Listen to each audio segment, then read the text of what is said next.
Good afternoon, everybody. How are ya? Good. You can hear me okay, right? Okay. If I start to do anything weird with this mic and it pulls too far away, will you just give me a flag and say, hey, we can't hear ya? Okay? Thank you so much. So my name is Mariah, and I work at the RDC, or Refugee Development Center, and I'm here with my friend Daniel from Samaritas. I want to say also that we have two partner agencies that are not here today, but that also do a tremendous amount of work in direct service in the community. Catholic Charities has Refugee Services, and they are one of the resettlement agencies in the area, and they have been resettling newcomers in the community for a very long time. And the RDC actually got their start as an extension of services for Catholic Charities, St. Vincent Refugee Services, okay? So if you're interested in learning more about that agency, you can ask either one of us, or if you'd like contact information and you would like to reach out to them specifically, we're more than happy to do that. They are essential, and refugee resettlement has stopped. Okay, so we'll talk about that in just a second. Another agency in the area that's doing tremendous amount of work is GIL. It's the Global Institute of Lansing. And GIL, they work on high school completion for newcomers.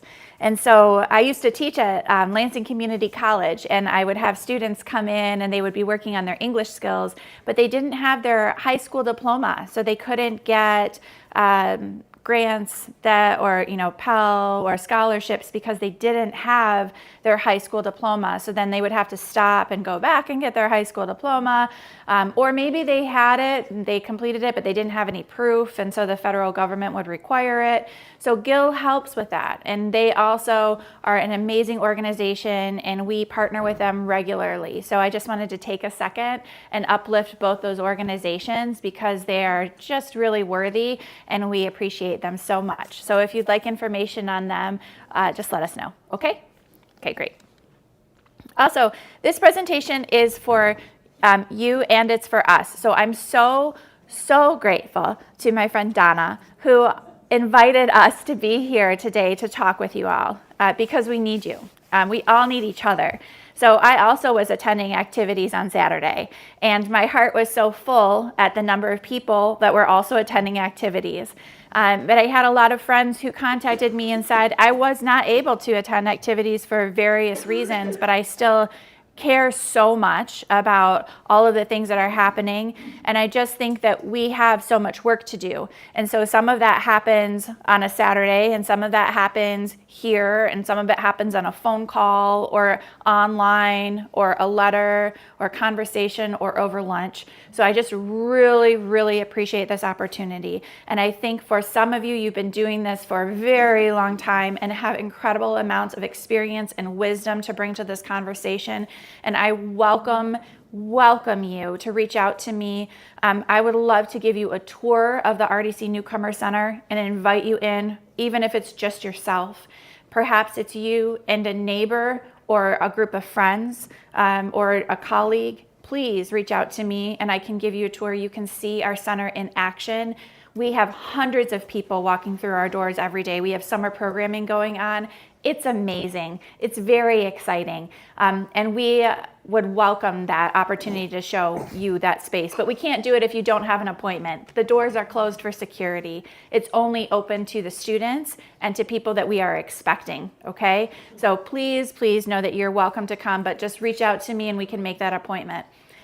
If you have questions after today, please let me know as well. I'm happy to talk with you and answer any questions, or if you know anybody.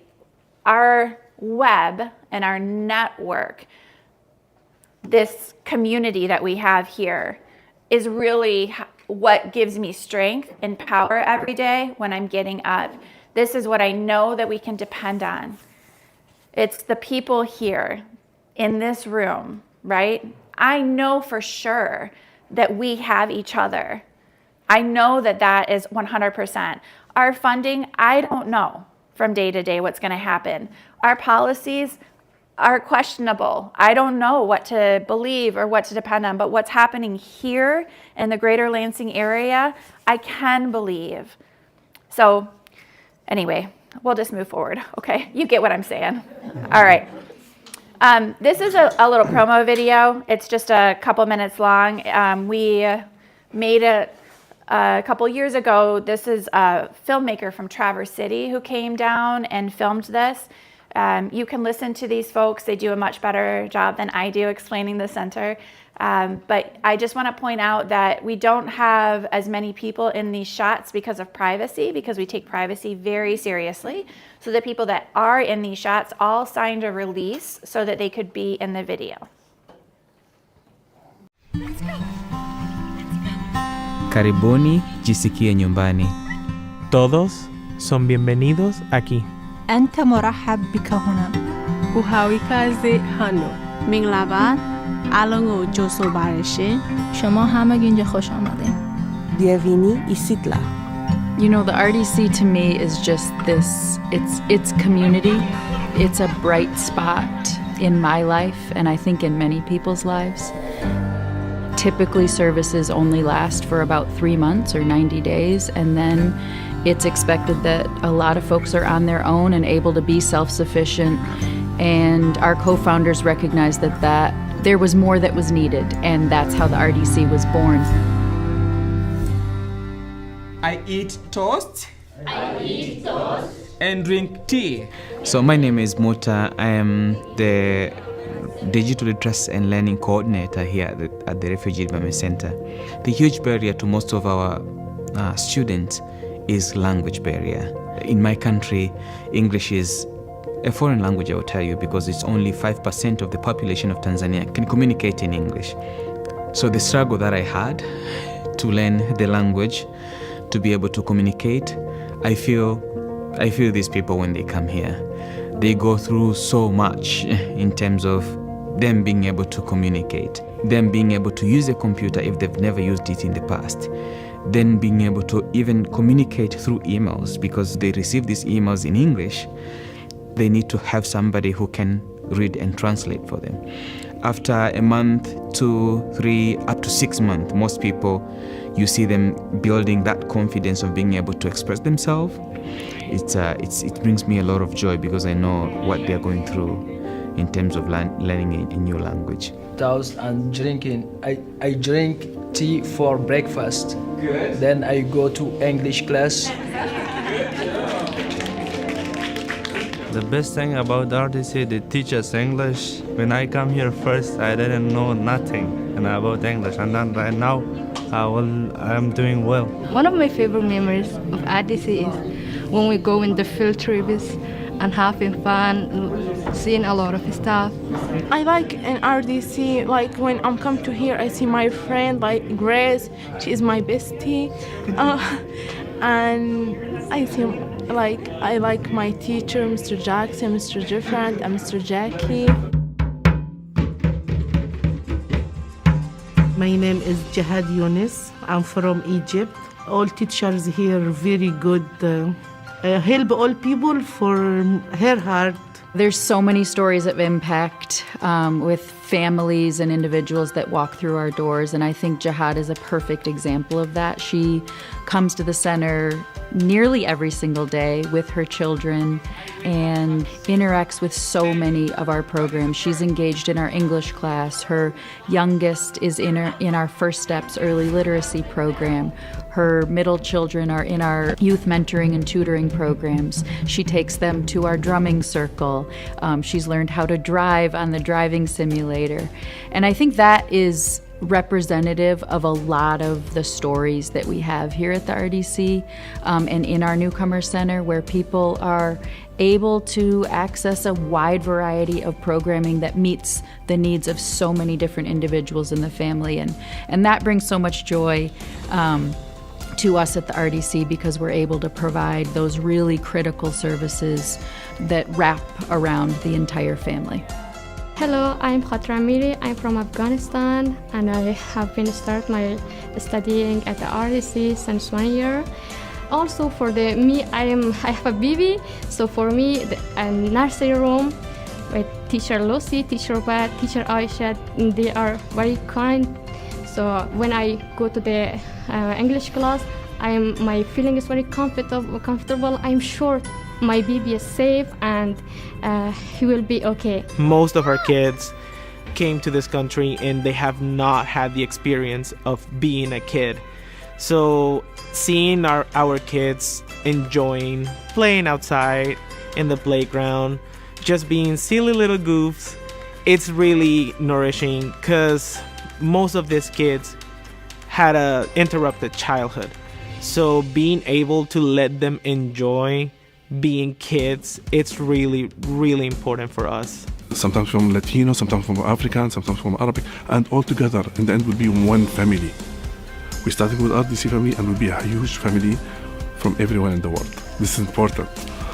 In my life, I like three: my country, my wife, and RDC. It is really heartwarming to see how many people in this community are so welcoming and want to wrap their arms around our refugee, immigrant, and newcomer community, and we couldn't do it without the support of so many donors. It's truly the generosity of our donors that allow us to offer these critical services, and it's so important to our work. So we just want to say thank you to every person who has contributed to our newcomer center, to our work, to the services that we provide, to our refugee community. You make our community most welcoming, and we're just deeply, deeply grateful.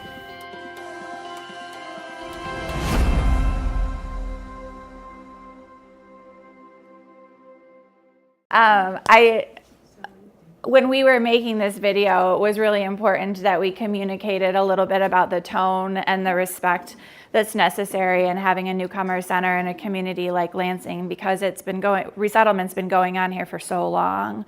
So how many of you are familiar with the resettlement process here in Lansing, or were a part of it or knew about it at some point? Okay, yes. Some of you are familiar, so I've talked with some of you for a while.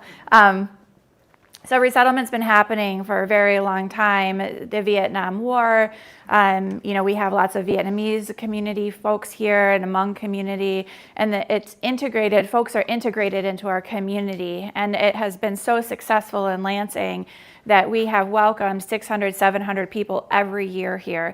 I'm not going to spend a lot of time going into the resettlement process because I understand that you're pretty familiar with it, but if you have any questions about it, let us know. Let me know, and I'm happy to talk about it.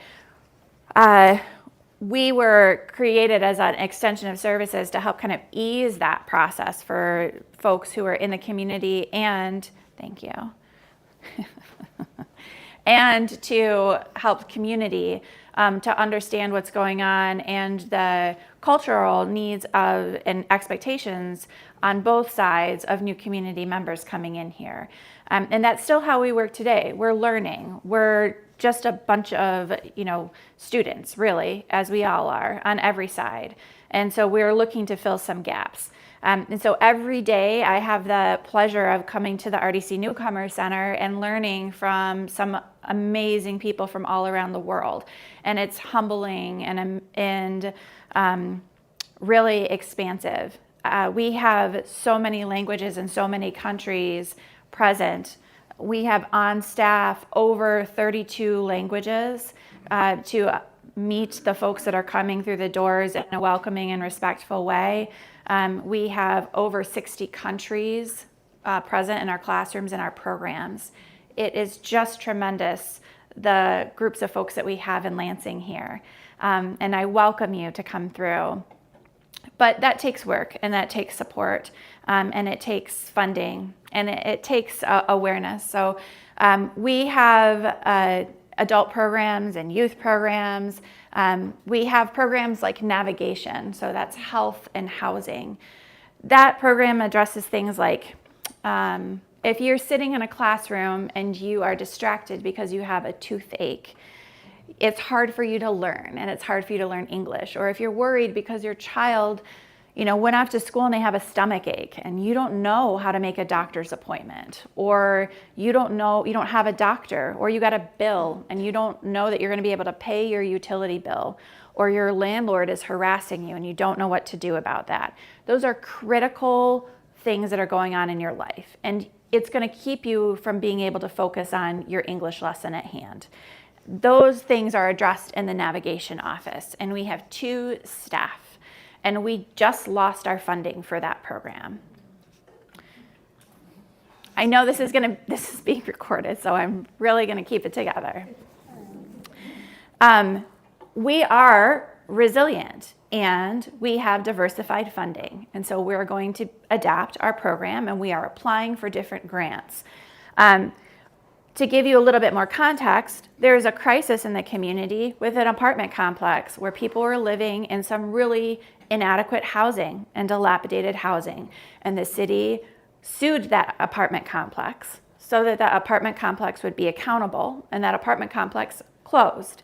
And we had families that had to be rehoused, and we worked with our friends at Catholic Charities and Refugee Resettlement, and we worked with our friends at the City of Lansing, and we worked with a new apartment complex, and we spent a lot of time rehousing 23 families in a matter of 30 days, okay? We knew about this problem months in advance, and we were identifying people and identifying their needs, but we did that, and that was because we had a navigation office. Those needs are not something that you can anticipate having, but we had to do it. We also have some mental health support programs. We have digital literacy. That's anything from looking at your cell phone and understanding how to use that to using a computer, Google, email, learning how to use My Bridges online if you're looking to see your Medicaid, your Medicare, your food stamps, your EBT, applying for a job, looking to see if your paycheck was correct, all those important things, what's going on with your MSU FCU account. Also, we have family engagement. So family engagement looks at the whole family. What does this family need to be successful and to help them thrive, okay? So not just to survive and pay their bills, but, you know, do they want to purchase a home? Do they want to be connected with a capital area housing partnership and look at, you know, getting some assistance so that they can buy a house? Do their kids want to go to college? You know, what is it that they want to do? Do they want to open up a business and connected with the Lansing Economic Area Partnership for some entrepreneurial projects? We do all of those things, and that's through family engagement. We have this incredible youth program. You saw some of those kids in the video, and you heard some of our staff talk about giving those kids an opportunity just to be themselves and to live their life. And then, of course, we have everybody's favorite thing, which is data, right? We have to be accountable, and we get audited all the time. So everybody wants to know, how are we spending the money, and where is the proof that we're doing that correctly? So we have people who have to manage that, and we have systems that have to be managed appropriately. That's how our organization runs. Okay, so that's about our organization, and how does what's happening today affect that? Well, let me just start by saying why it's so hard for me to watch that video. Before we go into the statistics about the global piece, that video that I showed you is beautiful. But we have staff members who are impacted by the policies that are happening right now. We have family members, we have team members, people in that video that are impacted by the policies that are in place right now. What is happening with asylum from these countries? It changes all of the time. Is it safe for people to go to court? I know that Daniel's going to talk about this a little bit, so I'm not going to step on your toes. But this impacts so many people. We show up. We have this motto at the RDC that when you are having a hard day and you can't make it, then you let us know. And it's like a mental health day. If you can't bring your best self to work, then you let the team know, because we need everybody to have their best self, and you bring your best self at work, because the folks that we're working with need you. They need you to be there for them. But we have team members who are in crisis right now. A friend of mine, she has been here on TPS from Haiti for 20 years. Her son is one of my son's best friends. He was born here, and all of his younger siblings were born here. But his parents have been here on TPS, and they're waiting and waiting. They have done every single thing that the law has requested of them. And they have applied, and they have applied, and they have applied, and there has not been just a legal pathway for them to move forward. And here they are right now. And it's terrifying. And yet she shows up every day and does her job with a smile on her face to the best of her ability. And we all circle around her and support her. It's so hard. And that has nothing to do with funding. That's just being a human being.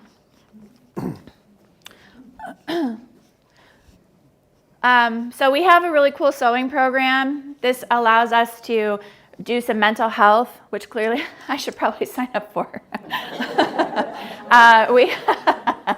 We have a sewing and driving program. You can come and learn how to drive on this really cool protected vehicle here, so you're not on the road. You can join a group sewing program with mental health that's built in. I've seen women from opposite sides of the border in Sudan.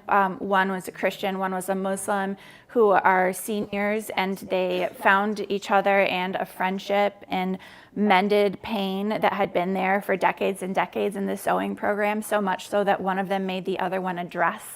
And it's the most beautiful thing. We have our summer camp that's happening right now, which is just joyful and chaotic in every way that you can imagine. We have our First Steps program, which is for the children of parents who are in our programs right now. So if a parent comes to, or a caregiver comes to an English class or a sewing class or a digital literacy class, their children can enroll here. And then we have lots of programs that are happening behind the scenes that I mentioned.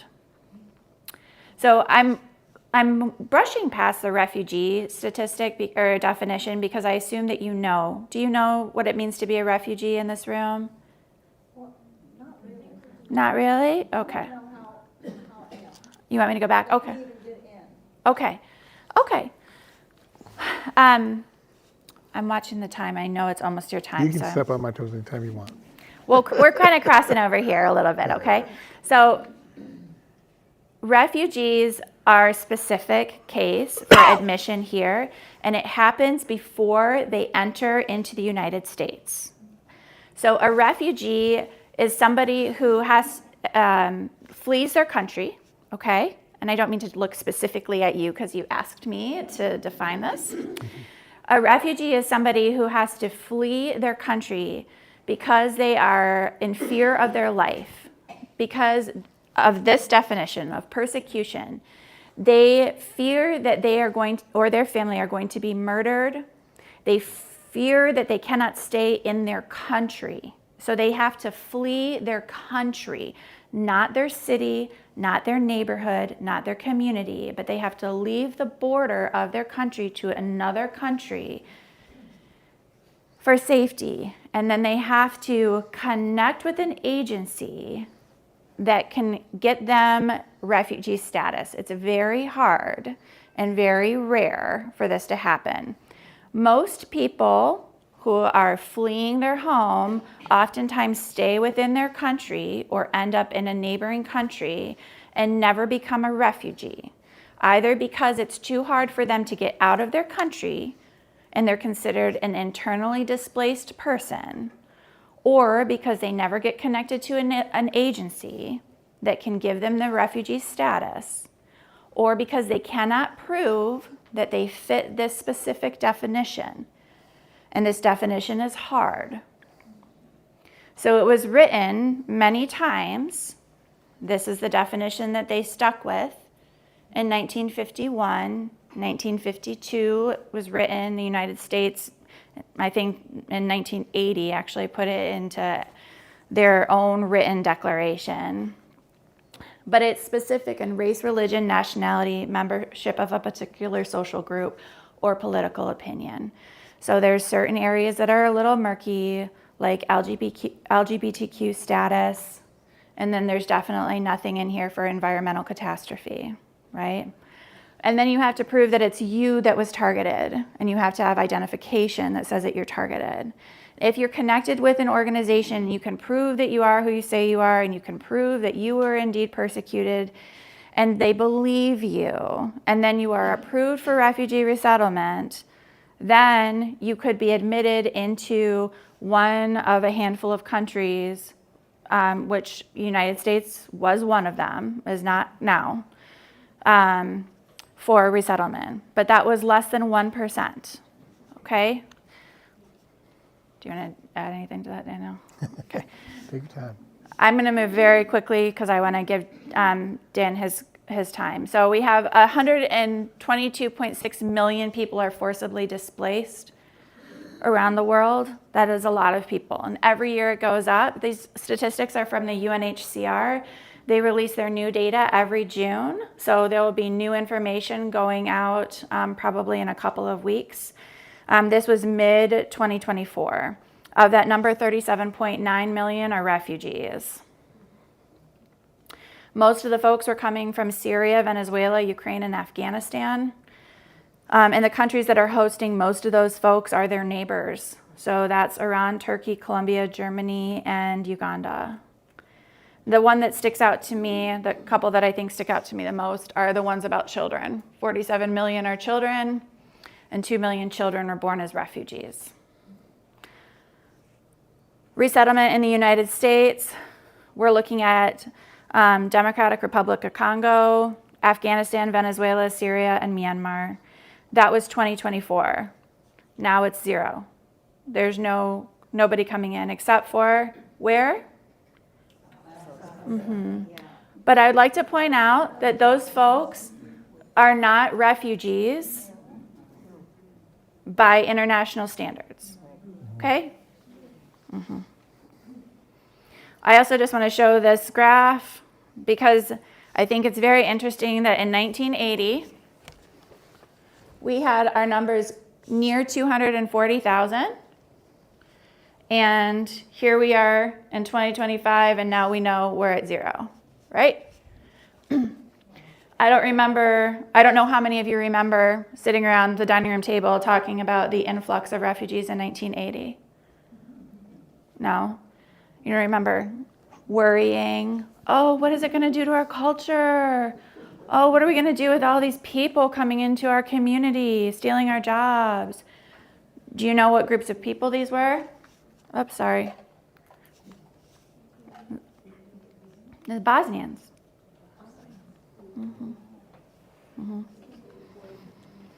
Yeah.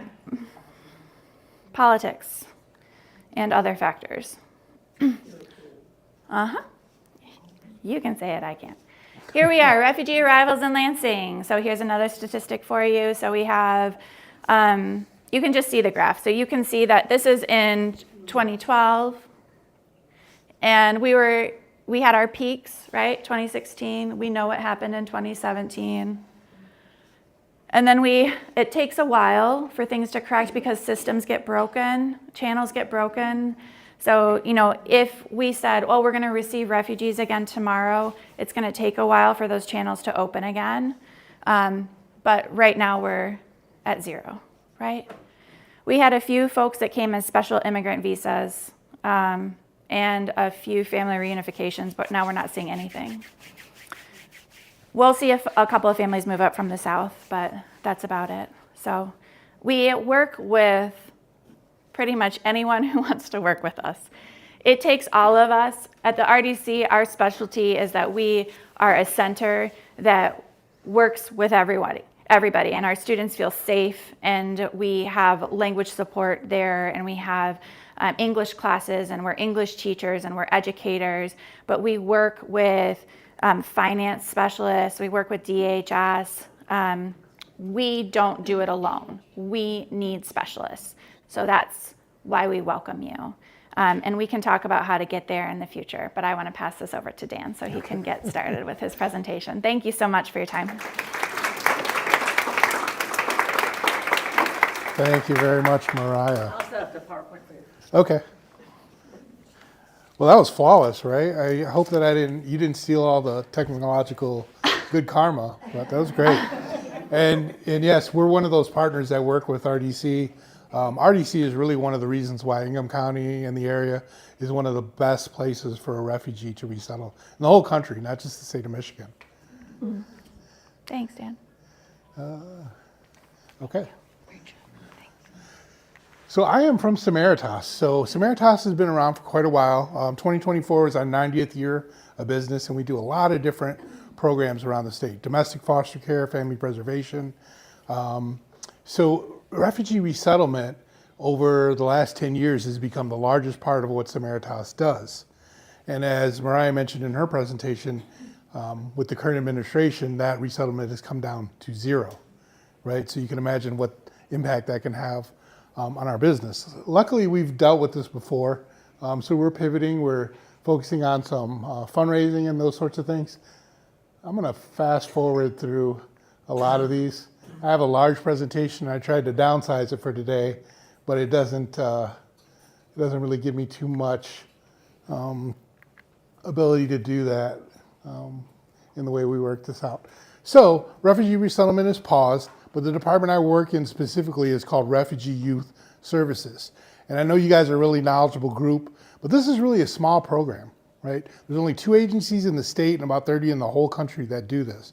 But this program is specifically designed for youth who come to the country unaccompanied, right? No parents, no adults that they can place in the custody of in this country. So it's our job to help find homes for these youth. So what happens is these youth come to the country and we offer them a number of different services. And we contract directly with the Office of Refugee Resettlement with the federal government. Here's some of the same data that Mariah used on refugees.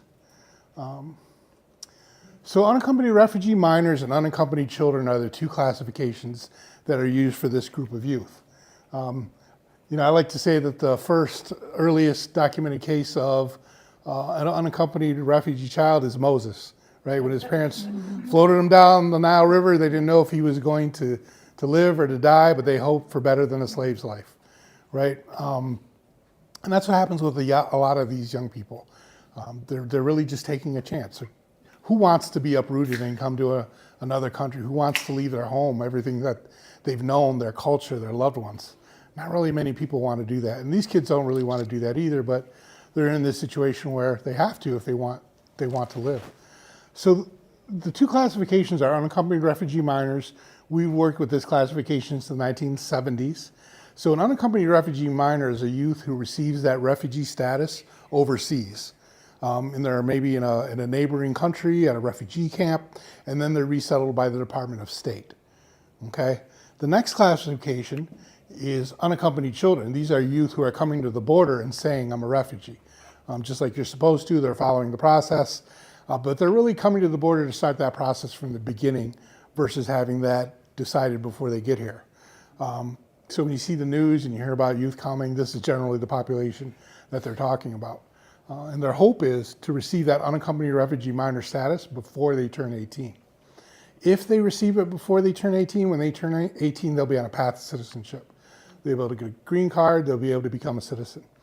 If they don't, they're basically going to have to start that process over from the beginning. So what Samaritas does is not only help find foster homes for these youth, we provide psychosocial services, casework services, as well as we have a coach who teaches them how to live independently. Once they become adults, he does cultural orientations with them, all sorts of things. One of the agencies that we partner with to kind of bring it home to what's going on right now is called MERC, Michigan Immigrant Rights Center. So they're the agency that handles the legal casework for these youth. Now for the unaccompanied refugee minor youth, it's quite a bit less because, again, they're already on that track. But for the unaccompanied children, it's pretty extensive what they have to do with these youth. And that was the funding that was cut in this current administration. I know we hear a lot of things in the news and we think, well, it's just kind of hyperbole or one side just kind of make it. No, the times that you've heard about young people having to plead their case, minors, toddlers, trying to plead their case to a judge who's hearing their story as a refugee, that's real. That is very real. In fact, the only children that do have legal representation are the ones who work with agencies like Samaritas, because we partner with MERC. MERC handles their legal cases. So in the last few months, MERC had that funding cut, restored, cut again, restored, and now it's kind of in a state of flux. But they had to lay off something like 70 plus staff. So now when we bring in a youth who's an unaccompanied child, we're not sure what we're going to have to do when it comes to legal representation. We are looking for pro bono help. In Kalamazoo, there's a number of different resource collaboratives. Me and Mariah are a part of these through the Office of Global Michigan. There's a Kalamazoo one, there's one for Ingham County, and there's one for Southeast Michigan. And some of them are collecting names of pro bono lawyers who can take on these cases. But it's quite a bit of work. Immigration work is not easy, even if you're a lawyer or well-versed in the topic. So that's one of the real impacts that we've seen on this population. So that's a little graphic on the differences between the two programs. We always get asked how many unaccompanied youth are coming to the country. And so I pulled some data from the last decade just to show you that in certain years, yes, the numbers were very high.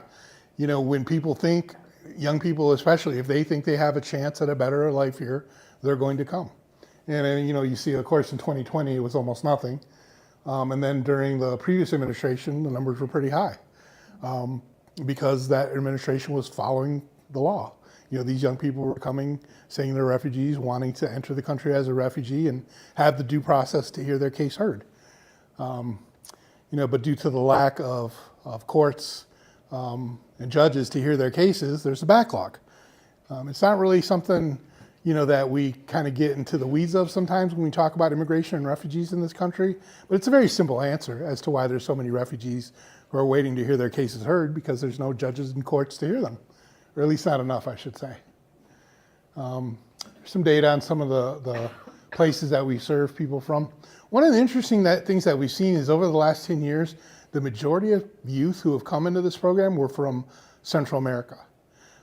The last part of 2024, for the first time ever, the majority of the youth came from West Africa.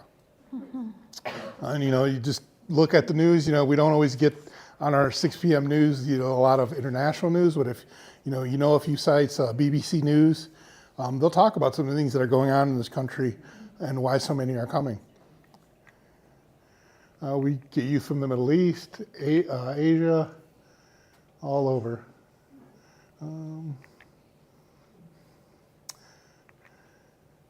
So a little bit more about this population, about how long a youth could be looking when they first come to this country. So the government uses a few different terms for these youth. Unaccompanied children, unaccompanied alien children. So typically they'll be in Customs and Border Patrol custody for about 72 hours, and then they're moved to an ORR facility, and they'll be in there for a few months before they're released to a suitable sponsor or even an ORR home. So the facilities are all over the country, particularly along the border in some of the bigger cities like in the Chicago area, New York area. But it's from those facilities that Samaritas actually places youth. So if we have a foster home that's willing to say, hey, I'm going to go through the foster licensing process, we can place a youth in a home.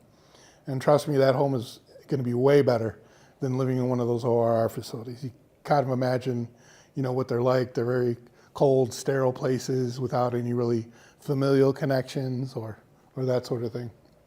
But on average, they'll wait about 2.5 years to have a hearing on their case. So to really bring it home to Michigan, this is the population of youth in this country who are most susceptible to human trafficking. And we try to do a lot of storytelling with the youth to the degree that we can. Since we're dealing with minor children, we're not always able to do that. But if you look on our Facebook page or YouTube, you'll see something that we started in the last year, a podcast where we interview some of the foster parents who have taken these youth in and some of the youth. And last October, we did probably one of the most impactful ones that we've ever done with a young lady we featured her during an art show, and she talks about how she was human trafficked. But one of the cases that you can look up, where there's a New York Times investigation that investigated certain facilities in Michigan. So a lot of these larger companies, they don't hire directly, right? They'll use another company to do the hiring and that sort of thing. But they found that automotive suppliers, food contractors, particularly in the Grand Rapids area, were illegally employing migrant children. The youngest they found in the Grand Rapids facility was a 12-year-old boy working in a factory. But Ford, General Motors, General Mills, if you like cereal or those sorts of things, there's some of the products. And it's not necessarily placing all the blame on them, because again, they don't necessarily do the hiring, but it did make them examine some of the companies they're using to do that hiring. but things like Chewy and Nature Valley granola bars, Lucky Charms, Cheetos, all of those were found to employ migrant children. These are some stats about how old the youth are. They're almost all teenagers. You know, a toddler, it's just not realistic for a toddler or a very small child to come to the country on their own. If they do, they're usually coming with an unrelated adult who maybe their parents sent, and the United States government won't leave the child in the care of somebody who's unrelated. It has to be somebody related, or they have to go into foster care. The majority have usually been male. Last year was a little bit different. We had about a 60-40 split. We see more young females coming to the country. The youth can stay in our program up until the age of 21, and they almost always elect to do that. They can receive a stipend through Samaritas from ORR, and they can continue receiving service through us as well.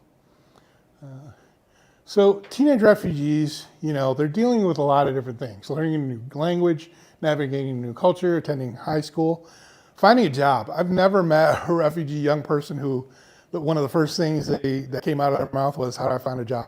How can I get a job? I want a job. They really want to work. They really want to be part of the community. But they're also dealing with things like immigration court, applying for green cards, and those sorts of things. So the best way to get involved is help us do presentations like this. We're always seeking foster parents. You know, for the largest part, even though refugees aren't being allowed into the country, refugee youth are still being allowed. But out of fear, many are not coming. Right? We have a shelter in Grand Rapids specifically for unaccompanied children who are going to be in that facility 30 to 45 days because they're going to be reunited with a family member or a guardian maybe that their family knows, but they're moving on. It's a transitional facility. Typically they can house, I think it's up to about 24 people now. Right now they've got maybe half a dozen at best. And that's not because they're not able to access that program. It is, like I said, one of the only things still operating when it comes to refugee resettlement. It's fear. You know, they don't know what's going to happen when they come here, and they're not coming.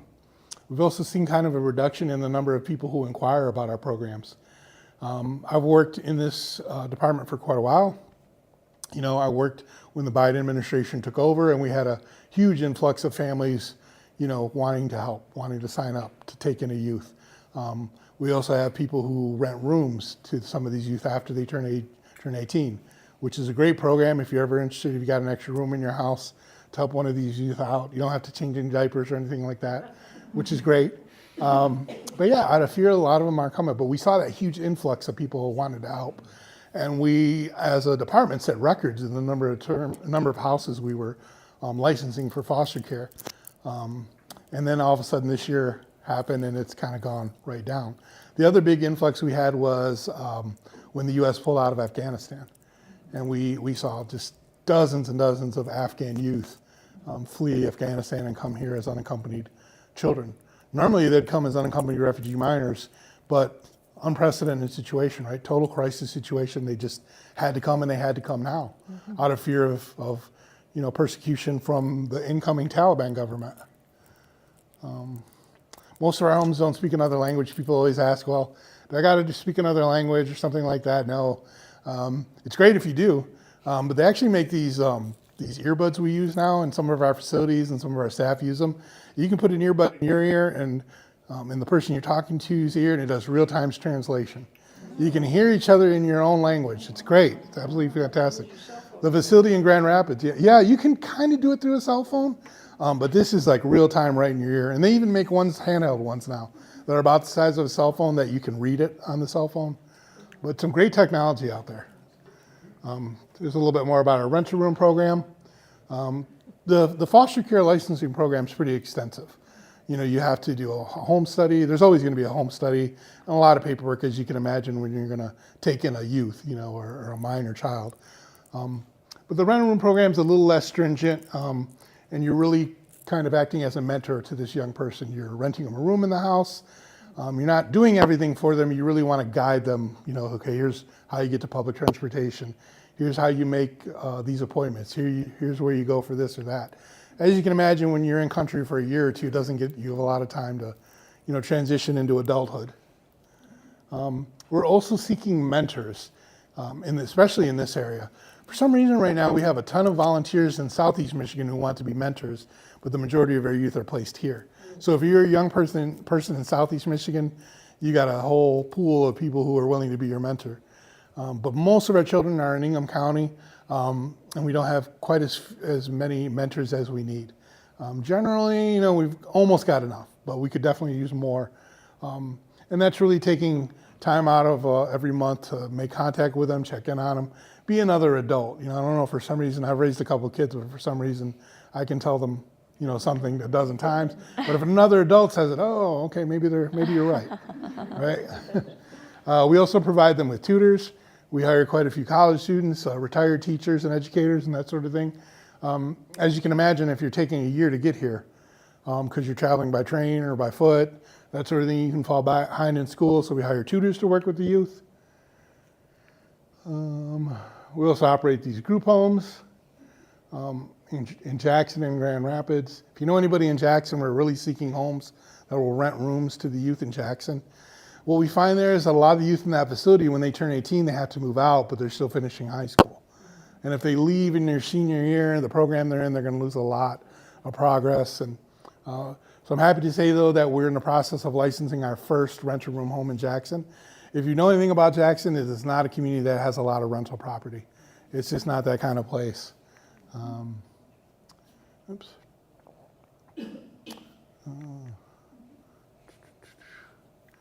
That's kind of what I had. I did have a slide on here. I don't know where it went. I apologize. It talks about the number of unaccompanied minors who are actually victims of human trafficking. So Customs and Border Patrol, so our own government puts that number between 75 and 80% are human trafficked. So if they're not coming here, if out of fear, what do we all think that's probably happening to these young people now, right? They can't be in their homes. They're trying to probably find some place to settle. So you can imagine the effect it's going to have on human trafficking. It's not a good one, and that's really our biggest fear. We have to find a way to get these youth to come in. We got to get them out of those ORR facilities. So please, if we can do a presentation to a group, if you know somebody you can share the news with, we've got people ready to go. If you say, I want to be a foster parent, we got a staff member we'll assign you, and they'll take you all the way through the process. We've got a caseworker for every youth. We got the staff. We got the people ready to go to license homes. But yeah, that's the big way you can help. And that's all I had. I think I've talked at you a while now. If there's anything, I can answer questions. I do. So any corporation is going to have the same oversight, from one to the next in this country. So it's really a matter of the federal government's job to be, auditing these agencies and that sort of thing. I was thinking more it's the company's jobs being responsible. We always would audit our suppliers. Yeah, sure. My point is to the multinational companies, how do you push on them to be responsible customers? No, that's a good point. Yeah. I think we're kind of in a period where we're seeing deregulation of companies versus, yeah.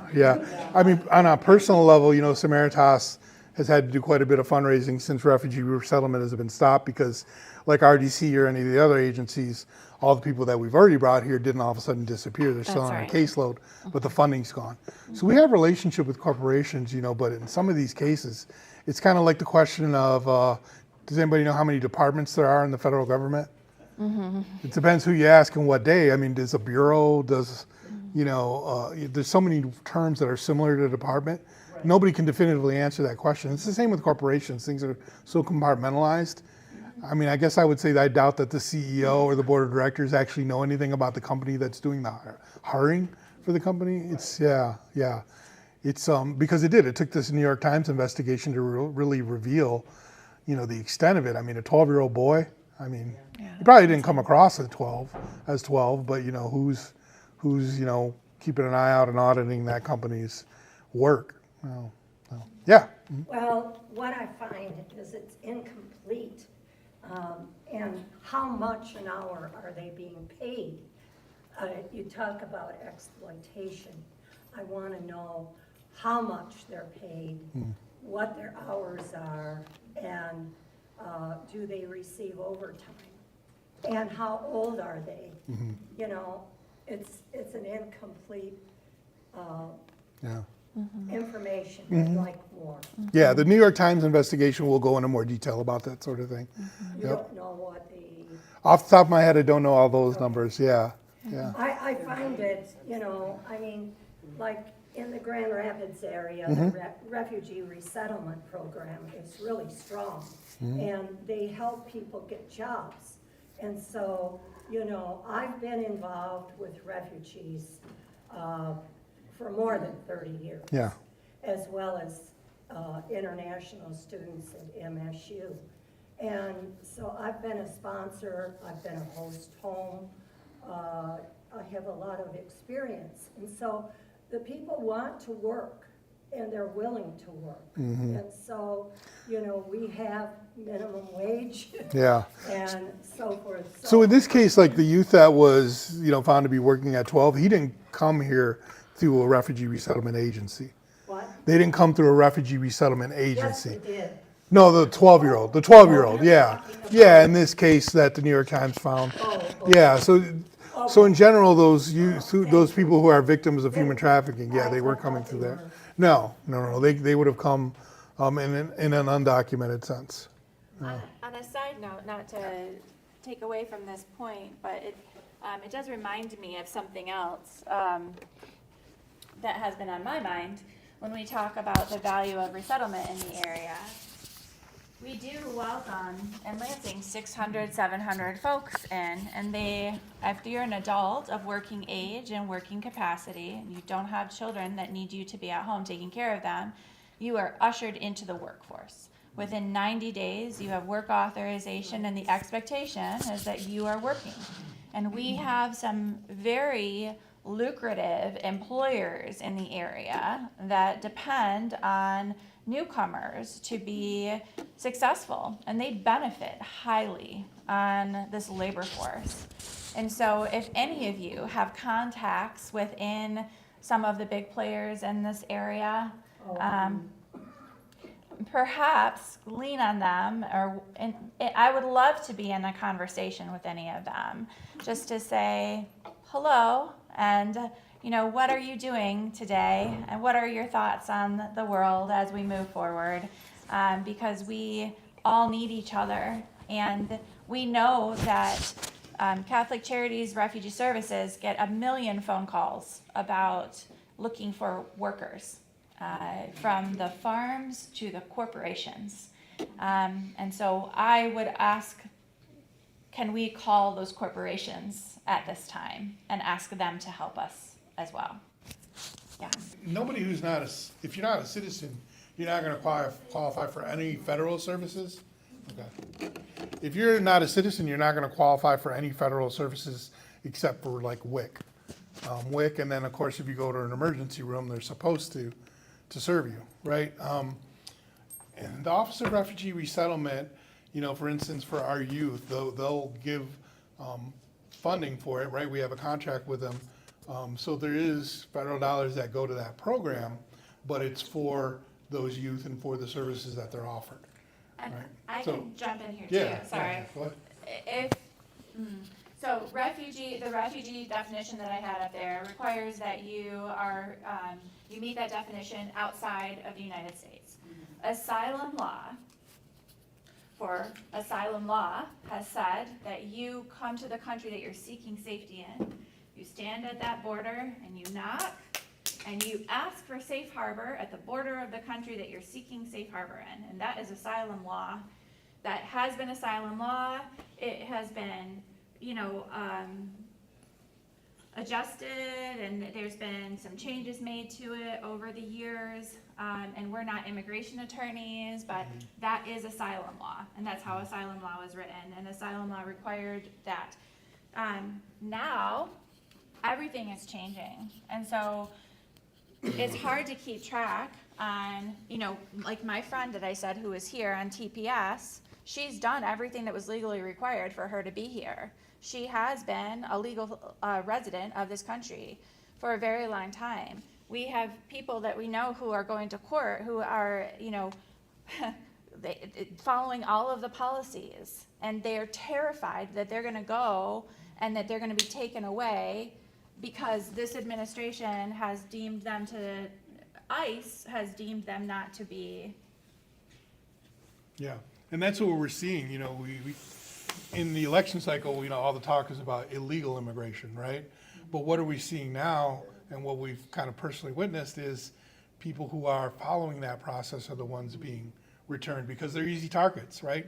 They're going to their check-in appointments, they're going to court, and where's the, easiest thing to do is to take them, even though they're coming the right way, Doing so to exactly speak. what they're supposed to do. Right, and I do a lot of tabling and speaking at public events, and I get people asking me, especially during the last election, about what about these prepaid debit cards they get with $10,000 a month on them, and what about the luxury hotels? And the only thing I can tell you is that it's not true. It's not true. Yeah. If you come to this country and you're a refugee, and you have a support for 90 days. And there are some programs where people are on a match grant that was through Refugee Services and the Office of Global Michigan. There are different programs for people. If you have a child and you're eligible for WIC, you can get that. If you came here because you worked with a U.S. military and you're a special immigrant visa, or because you have a medical issue, which the United States used to take care of people who, needed a kidney transplant or had a health issue, then you could get some support from DHS for those issues. Or, if you have a large family, you can get support for those issues. But the idea that people are coming here and just getting unlimited support for an unextended number of years is just not true. They are ushered into the workforce. And they're all coming under, that's being scrutinized, right? The reasons they're coming. And the visas that they're being granted are, again, fear of death. If you're abused in your home country and you're fleeing the country, again, another reason why you could be granted a visa. So the programs Go ahead. that with your organizations are funded either by the state or by grants or private donation type things? Yeah. So like in our case with the youth, our contracts are with the Office of Refugee Resettlement, the Office of Global Michigan. We don't, even though foster care goes through DHHS, we don't contract with DHHS. But our parents, since they're foster children, receive a stipend through the state of Michigan through that foster care program.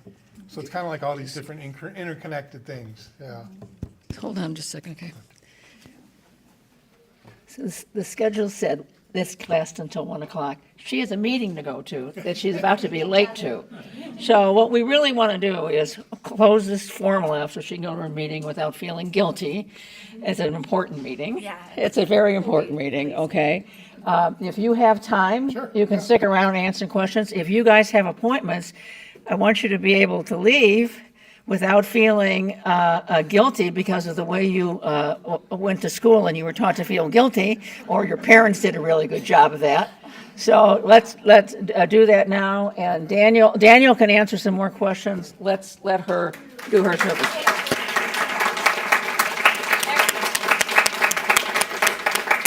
Yeah, we have a quick announcement too. Oh, I just have some materials over there. Oh, yeah, okay.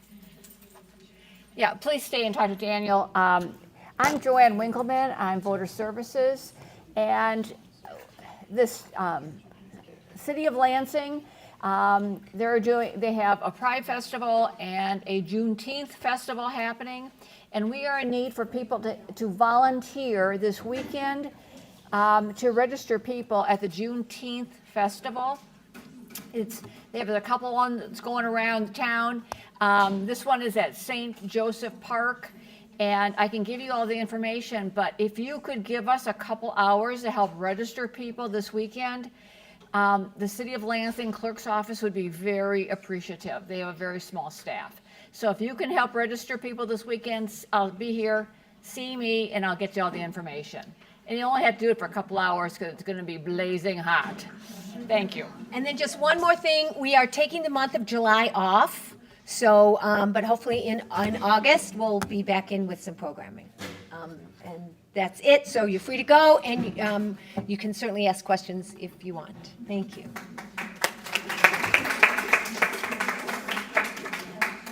I can stand up here and answer, or I'll sit here for a while and answer. Whichever. Okay.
Yeah.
Candidate here.